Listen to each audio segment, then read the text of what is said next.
위해서 성경을 좀 더 잘 이해하고 해석하기 위해서 우리가 이 시간을 가집니다. 하나님 우리에게 지혜를 주시고 성령께서 우리의 마음을 여셔서 이 내용들이 우리의 마음 가운데 잘 뿌리내릴 수 있도록 도와주시옵소서.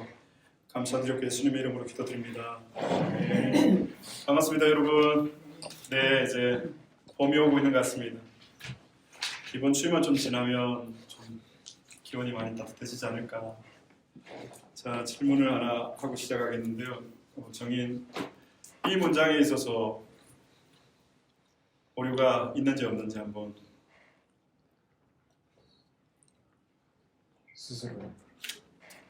스스로 이게 어떻게 오류가 있는 것 같아요? 네, 지난주 한번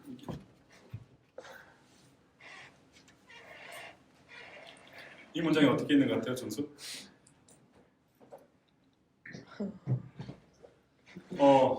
다른 분 한번 얘기해 보시겠습니까? 이 문장에 있어서 어떤 오류가 있는지.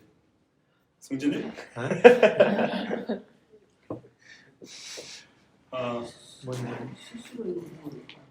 네, 그렇죠.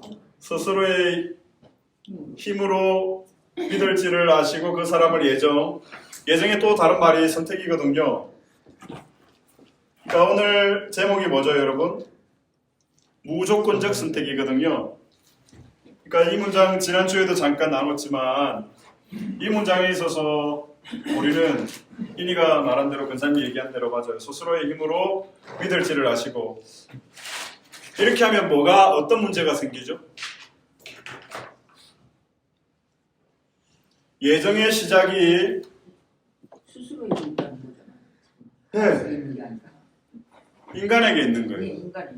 그러니까 하나님이 우리를 예정하실 때 내가 스스로의 힘으로 하나님을 믿을지를 아시고 이것이 미리 아시고 예정론이거든요. 이런 예정론을 주장한 학파들이 누구였죠?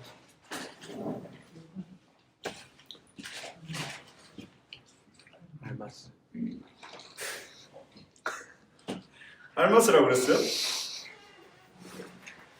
그러니까 아르미니우스 학파의 사람들이 예정론을 주장을 하거든요. 그래서 1613년에 그 도르트레이트 신조에서 이제 이 알미니안들이 주장한 이 5가지의 신학적인 관점을 가지고 성경적으로 요약을 하고 정리를 한 것이 칼빈주의 5대 교리라고 말씀을 드리는 거 기억나죠?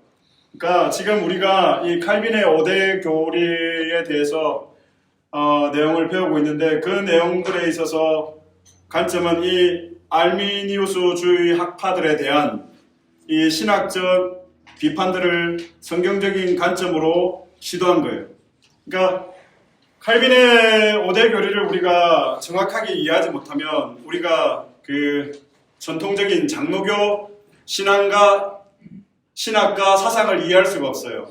오늘 두아디라 교회 안에 있었던 그 문제들, 사실 전적 타락 교리가 만약에 그 두아디라 교회 안에서 있었다면 어떻게 되었을까라는 생각도 말씀을 준비하면서 해봤어요. 전적 타락했다는 그 의미가 뭐죠, 여러분? 타락이라는 말이 뭐예요? 지난주 시간에 우리가 나눴던 거. 타락.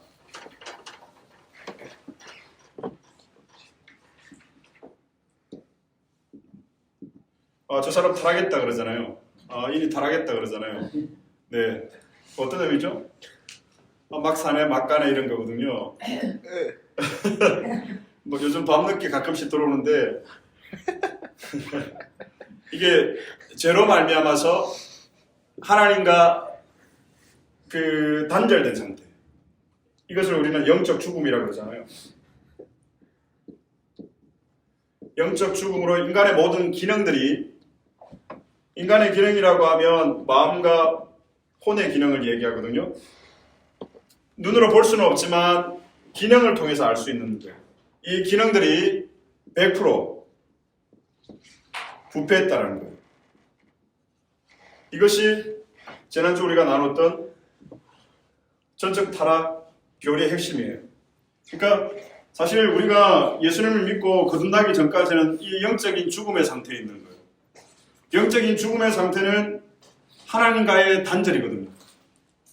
그러니까 우리가 이 영적으로 부패했다라는 이 표현,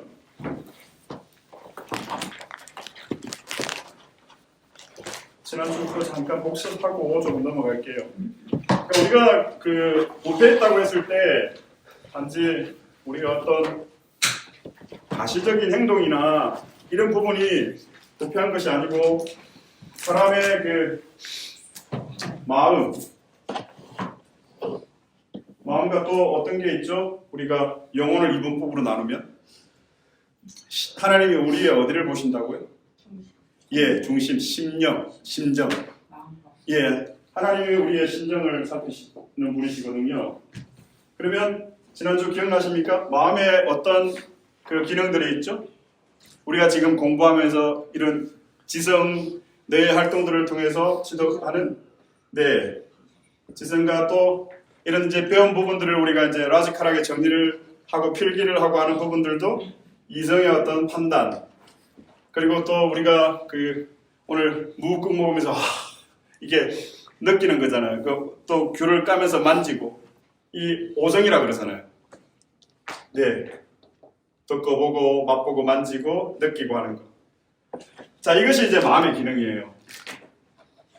마음의 기능과 함께 이것이 이제 마인드라고도 하죠. 심정은 하트라고 그러죠. 그러니까 심정에는 어떤 기능들이 있냐면 이 마음의 기능 플러스 어떤 기능이 있죠? 그러니까 우리가 이제 어떤 드라마를 보거나 슬픈 영화를 보면 이게 북받쳐 오르잖아요. 뭐가? 감정이. 또 내가 이 귤을 먹어야 되겠다라는 행동은 우리가 습관이에요? 의지예요? 의지예요. 자, 이제 우리가 어떤 눈에 보이는 가시적인 인간에 대한 육체의 부분을 제어하고 기능들로 알 수 있는 나누는 마음과 심정. 자, 영적으로 우리가 전적으로 타락했다라고 했을 때 영적인 죽음의 상태. 영적 죽음의 상태는 정확하게 인간의 기능의 상실이에요. 100%. 이 기능이 상실되었다는 의미가 뭐냐면 이 모든 기능들이 부패했다는 거예요. 여러분, 우리가 죄를 짓는 게 이 기능 중에서 어떤 게 작용해서 우리가 죄를 짓게 되는 것 같아요? 감정? 오늘 한번 죄 지어버릴까? 그래서 우리가 죄를 지어요? 아니면 오늘 날씨도 좋은데 죄를 한번 지어볼까? 마음? 아니면 아니면 죄를 배워서 우리가 죄를 지어요. 우리가 죄를 짓는 그 근거가 뭐예요? 어디에서 우리의 죄의 출발이 시작되는 거예요? 이거예요.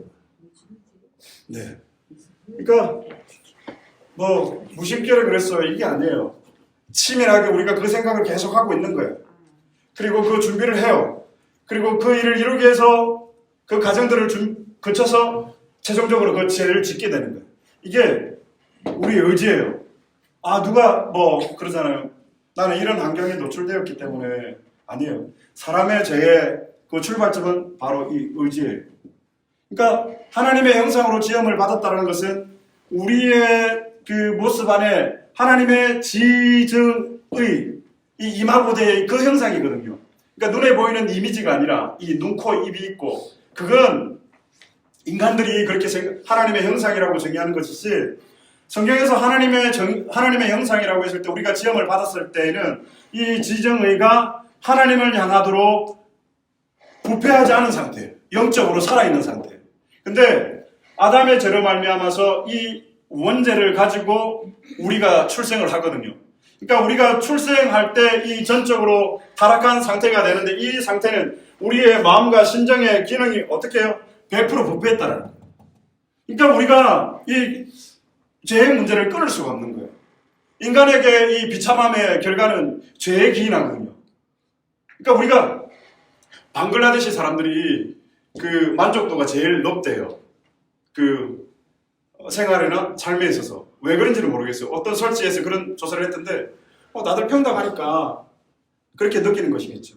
다시 말하면 인간에 있어서 이 고통, 비참함 이것이 어떻게 인간에게 들어오게 되었어요? 죄의 문제예요. 죄로 말미암아서 우리가 영적으로 죽었고 이 영적인 죽음 상태 가운데 있는 인간을 우리는 비참하다라고 그래요. 이 비참한 상태로 살아가는 인간이 이제 고통을 받는 거죠. 그래서 이 영적 죽음의 상태는 전적으로 타락했다는 말은 우리 모든 기능들이 다 부패했다는 거예요. 그래서 성경에 하나님께서 그 돌판에 새긴 내 언약이 아니라 새 언약을 통해서 예레미야 선지자를 통해서 에스겔에도 똑같은 말씀이 나오는데 너희의 돌같은 마음을 굳은 마음을 제거하여 주고 부드러운 살을 돋게 하겠다라는 거거든요. 우리가 어떤 영적인 죽음의 상태에 있어는 우리의 양심이 화인맞아 각화되어 있기 때문에 굳어 있기 때문에 하나님의 말씀대로 순종할 수가 없어요. 그런데 우리가 지금 하나님의 말씀대로 순종하고 살아가는 이유는 성령께서 이 돌같은 우리의 마음을 부드럽게 해주셨어요. 이 의지를 변화시켜 주신 거예요. 그러니까 하나님의 말씀이 우리의 지성과 이성에 새겨지면 이 하나님의 말씀을 가지고 성령께서 이 말씀을 어디에 새기냐면 우리의 의지 가운데 새기시는 거예요. 그럼 우리의 의지가 변화되면 무엇이 변화되겠어요, 여러분? 우리의 행동. 우리의 행동이 변화됩니다. 그래서 오늘 1번에 보면 칼빈의 5대 교리 지난주에 우리가 지금 전적 타락 교리를 지난주에 했고 이번 주는 무조건적 선택 교리. 무조건적 선택 교리의 의미가 무엇일까요, 여러분? 말 그대로 여러분. 전적 타락한 인간에게 필요한 것은 전적인 은혜예요. 전적 타락한 인간에게 이 무조건적인 하나님의 은혜, 선택 이것이 없으면 인간은 구원받을 수 있는 길이 없어요. 그래서 무조건적 선택이라는 이 말의 의미는 하나님께서 어떤 단서나 조건도 달지 않고 저와 여러분을 예정하셨다는 거예요. 언제? 창세 전에, 태초에, 상고 전, 우주가 생기기 전부터 하나님께서 우리를 예정하셨다는 거예요. 이 예정은 전적으로 타락한 우리를 무조건적으로 선택하신 하나님의 그 사랑, 극단적인 표현이에요. 우리를 구원하시기 위한 우리의 상태가 이 상태에 있었기 때문에 조건을 달면 하나님의 구원에 도달할 수 있는 사람이 아무도 없어요. 그렇기 때문에 무조건적으로 하나님의 선택 예정이 우리 가운데 주어져야만 우리가 하나님의 자녀가 되는 거예요. 근데 알미니우스들은 뭐라고 그래요? 이 믿음의 출발, 구원의 출발이 어디 있다라고 보죠? 나에게 있는 것을. 하나님께서 스스로 우리의 힘으로 믿을 것을 미리 아시고 예지 예정론. 그래서 여러분 우리가 이 알미니우스가 주장한 예지 예정을 이해를 하는 것은 상당히 중요해요.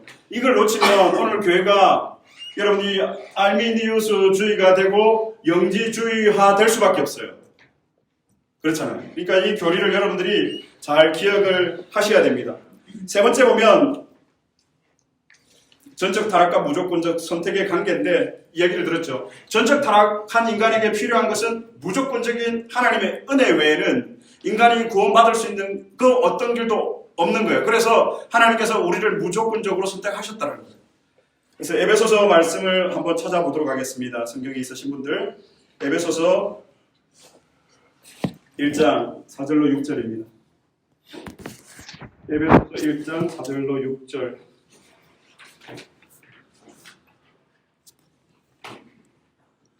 자, 제가 한번 봉독해 드릴게요. 곧 창세전에 그리스도 안에서 우리를 택하사 우리로 사랑 안에서 그 앞에 거룩하고 흠이 없게 하시려고 그 기쁘신 뜻대로 우리를 예정하사 예수 그리스도로 말미암아 자기의 아들들이 되게 하셨으니 이는 그가 사랑하시는 자 안에서 우리에게 거저 주시는 바 그의 은혜의 영광을 상송하게 하려는 것이라. 여기서 하나님께서 우리를 선택하신 예정하신 방법이 뭐예요? 14절에 보면 누구 안에서? 그리스도 안에서 우리를 택하사. 이것이 하나님께서 우리를 선택하신 방법이에요.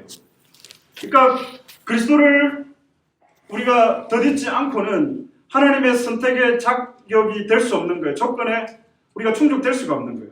그래서 여러분 우리가 십자가를 붙들고 성소의 담대에 나아갈 수가 있는 거예요. 그러니까 이 십자가, 그리스도를 말미암아 하나님께서 우리를 선택하셨다는 것은 이 칭이거든요. 그러니까 하나님께서 우리를 보시고 죄 없다 선언해 주시는 거예요. 우리의 상태가 이런 상태였는데, 우리의 상태가 영적으로 우리의 죽음의 상태고 우리의 모든 혼과 마음과 심정의 기능들이 100%, 그러니까 의라고는 한 군데도 1%도 없는 우리를 하나님께서 선택하시는 그 방법은 그리스도의 의를, 그리스도가 십자가에서 우리를 대신해서 죽으심으로 그 그리스도의 의의 옷을 우리에게 덧입혀 주신 거예요. 이걸 정가라고 그래요. 법정 용어로. 그리스도의 의를 우리 가운데 정가시켜 주신 거예요. 그러니까 우리에게 옷 입혀 주시고 우리를 향해서 죄 없다 선언해 주시는 거예요. 나아가서 우리를 향해서 의인이다 칭해 주시는 거예요. 이것이 칭의. 자, 그러면 하나님께서 우리를 그 선택하신 근거, 방법이 그리스도 안에서 우리를 하나님께서 선택하셨다면 그 하나님께서 우리를 예정하신 근거는 무엇인가?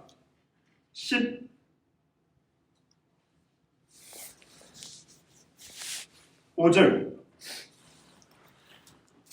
1장 5절에 보면 뭐죠? 하나님께서 우리를 선택하신 근거, 그 기쁘신 뜻대로 하나님의 기쁘신 뜻 안에서 우리를 선택하셨다라는 거예요. 이것은 우리의 그 구원의 근거가 되어지는 거죠. 하나님께서 우리가 스스로 우리의 힘으로 하나님을 믿을 것을 아시고 미리 아시고 예정론 우리를 선택하신 것이 아니라 하나님의 그 기쁘신 뜻대로 우리를 선택하셨다라는 거예요. 그러니까 이것은 우리가 설명할 수가 없는 거예요. 그래서 우리는 이것을 은혜라고 얘기를 하는 거예요. 그렇다면 여러분, 이 하나님께서 우리를 선택하신 그 방법과 근거가 예수 그리스도 안에서 그 기쁘신 뜻대로이라면 우리를 선택하신 목적이 있을 거 아니에요. 우리를 왜 하나님께서 선택해 주셨을까? 예정하셨을까?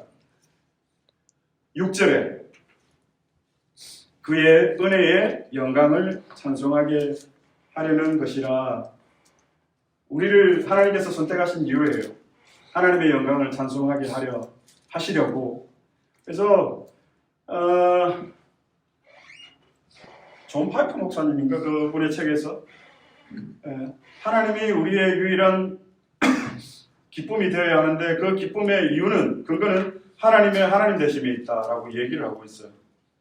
그분의 기쁘신 뜻대로 그분의 방법과 그분의 목적대로 우리가 선택을 얻었기 때문에 우리 또한 그분으로 말미암아 기뻐해야 된다는 거예요. 그러니까 하나님의 영광을 찬송하게 하려 하심이라. 그러니까 이 무조건적 선택 교리를 아는 사람은 나중에 적용하면서 한 번 더 언급을 하겠지만 하나님의 영광을 찬송할 수 있어야 돼요. 감사해야 돼요. 이런 부분들이 우리의 삶의 전 영역에서 나타나야 돼요. 이 시간에 앉아서 우리가 이 내용들을 다루면서 그런 마음들도 있어야 되겠지만 이제 이 교리들을 가지고 우리의 삶 가운데 적용시켜 나가야 돼요. 이 무조건적인 이 선택의 교리의 은혜가 우리 가운데 있다면 우리도 하나님의 그 영광을 찬송하게 하시기 위해서 우리를 예정하셨다면, 선택하셨다면 여러분 이것은 말로 설명할 수 없는 거거든요. 이런 상태에 우리를 하나님께서 선택해 주셨다는 것은 여러분 이것은 비유를 들 수가 없어요. 로또 맞았다? 뭐 이런 비유 그것도 사실 어린 반풀이도 없는 비유죠. 설명할 수가 없는 거예요. 이런 전적으로 타락한 죽음의 상태에 있는 하나님과 단절되어 있는 영원히 부패되어 있는 우리들을 그분이 무조건적으로 선택하셔서 다시금 그분의 의의 옷을 우리 가운데 덧입혀 주시고 우리로 하여금 하나님의 영광을 찬송하는 존재로 삼았다면 우리가 하나님 앞에서 어떠한 마음, 어떠한 자세로 살아가야 하겠습니까? 그래서 여러분 한 주 지내시면서 하나님의 영광 정말 여러분 우리가 찬양했으면 좋겠습니다. 감사했으면 좋겠습니다. 아침에 눈을 뜰 때 또 하루 시작 이게 아니라 하나님 오늘 하루 감사합니다. 우리가 하루를 마감한 하나님 내가 오늘 하루 하나님의 영광을 찬송하는 데 있어서 하나님 내가 잘못된 것 없나요? 뭐 부족한 것 없나요? 스스로를 그렇게 돌아보시면서 우리를 선택하신 그 목적에 분명한 초점을 맞추어서 우리가 살아가야 한다는 거예요. 강연 4번에 보면 왜 하나님은 예정 혹은 선택이라는 방식으로 우리를 구원하실까? 왜 하나님께서 우리를 무조건적으로 선택하셨을까요? 가만히 두면 인간은 그 누구도 하나님을 믿지 않기 때문에 이것이 저와 여러분의 본성이에요. 이런 모습들이 여러분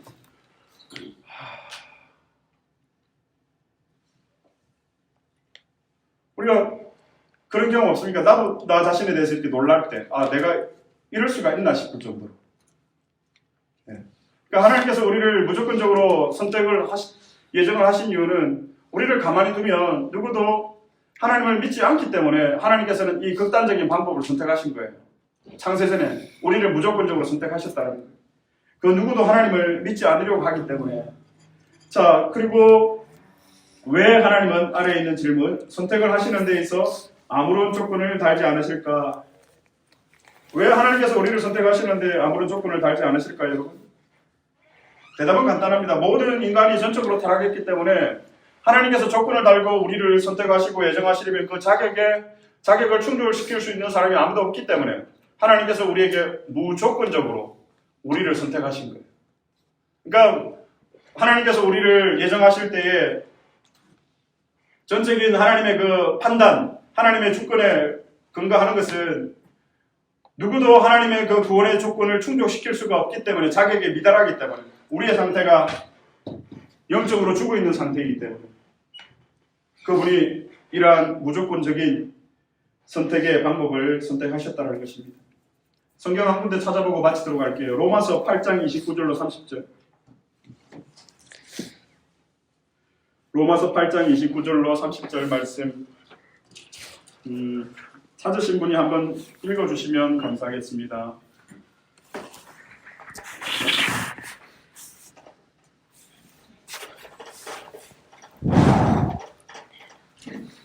하나님의 예비하신 자들을 받은 형상의 본받들을 위하여 미리 정하셨으니 이는 그 많은 형제 중에서 맏아들이 되게 하려 하심이니라.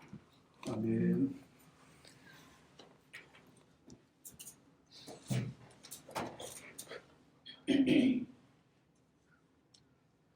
근데 좀 이상하지 않습니까, 여러분? 이 구절이 29절에 보면 어떤 표현이 있죠? 하나님이 미리 아신 자들을. 그래서 여러분 이 말씀을 가지고 그 봐라, 하나님께서 사람이 미리 하나님을 믿을 줄 하나님께서 미리 아셨다, 그러면서 이제 알미니안들이 이 주장을 하거든요. 근데 여기서 8장 29절에 미리 아셨다라는 이 의미가 무엇인가 하면 어거스틴이 그의 성도의 예정에 관해서라는 글에 보면, 김영숙 집사님 미국에 언제 오셨죠? 몇 세 때? 죄송하지만 비밀? 언제 오셨죠? 그러면 우리 김 장로님께 넘어가겠습니다. 김 장로님 미국 언제 오셨습니까? 김인태 장로님 81년도. 12월. 아, 그러면 지금부터 몇 년 전이죠? 41년. 그러면 약 40세 때? 이게 이제 인생의 무슨 40세? 그 전까지는 이제 한국에 계셨고, 그리고 지금 이제 40. 네. 장로님 어떠셨습니까? 이 미국에 오시기 전까지 장로님의 어떤 인생의 궤적 그래프를 보면 이렇게 표현하실 수 있겠습니까? 이렇게 표현하실 수 있겠습니까? 사람이 아무래도 올라가야 되는 거예요. 오늘 얘를 잘못 제가 장로님 계속 올라가시고 지금도 올라가시고 계신 거 아닙니까 혹시? 참네. 이게 아니었는데 전망의 나라까지 내려와야지 오늘 이거 설명을 할 수가 있는데. 그래요. 자, 올라가시고. 뭐 저는 이게 좀 있었던 것 같아요. 이게 좀 있었던 것 같은데, 하나님께서 우리를 미리 아셨다는 것은 그 사람의 존재를 아셨다는 거예요. 그 사람의 인격을 아셨다는 거예요. 그 사람이 어떻게 예수 믿고 어떻게 해야 구원받을지를 아셨다는 거예요. 이렇게 보면 우리가 뭐 높이 올라갔던 시간들도 정말 아름다운 추억들이겠지만, 우리가 정말 힘들고 어려운 시간들에 있었던 것은 하나님의 예정 가운데서 우리가 지나온 시간이에요. 로마서 8장 29절 말씀, 하나님이 우리를 미리 아셨다라는 표현은 우리가 믿을 것을 미리 아셨다라는 이 알미니안들의 주장이 아니라 우리의 그 존재, 우리의 체질, 우리가 어떻게 해야지 구원을 얻고 예수를 믿을 것인지에 대한 하나님께서 우리의 그 존재를 다 아셨다라는 거예요. 그래서 우리의 인생의 시간 가운데서 그분이 우리의 이런 시간들을 통해서 우리로 하여금 구원에 이르도록 하셨다라는 것, 이것을 하나님께서 미리 아셨다라는 거예요. 네. 그러니까 이 로마서 8장 29절 말씀을 잘못 이해하면 알미니우스들이 주장하는 그러한 주장들을 할 수가 있습니다. 그러니까 그 사람이 어떻게 구원받을지를 하나님께서 아셨다라는 거예요. 우리에게 이런 시간들을 통해서, 그러니까 하나님의 사랑이 얼마나 구체적인지, 우리의 어떤 가정적인 배경, 부모와의 만남, 가족 안에서의 만남, 이런 만남들도 하나님의 철저한 구원의 예정 가운데서 이런 시간들을 통해서 하나님이 우리의 체질을 아시기 때문에 이러한 시간들을 통해서 우리를 빚어가시는 거예요. 이것을 우리는 하나님이 미리 아셨다는 거예요. 그러니까 앞으로의 시간들도 우리는 알 수 없지만 그분은 알고 계시는 거예요. 우리를 어떻게 빚어가실지, 우리의 기질, 우리의 존재가 어떠한지를 주님은 아시기 때문에, 그래서 이 예정은 여러분 하나님의 극단적 사랑의 표현이 아닌가. 창세전에 우리를 예정하셨다는 것은 우리에게 어떤 자격도 묻지 않으시고, 그래서 이 세상 누구도 하나님처럼 우리를 사랑할 수가 없어요, 여러분. 근데 우리는 그 하나님의 사랑을 사실 많이 잊고 살죠. 근데 하나님처럼 하나님만큼 우리를 사랑해 주시는 분은 없다라는 것. 마지막으로 여러분, 우리가 이제 이 교리를 배웠으면 무조건적 선택 교리의 적용을 이제 우리가 한번 나누고 마치도록 하겠습니다. 여러분, 그 말 있잖아요. 사랑은 뭘 일으킨다?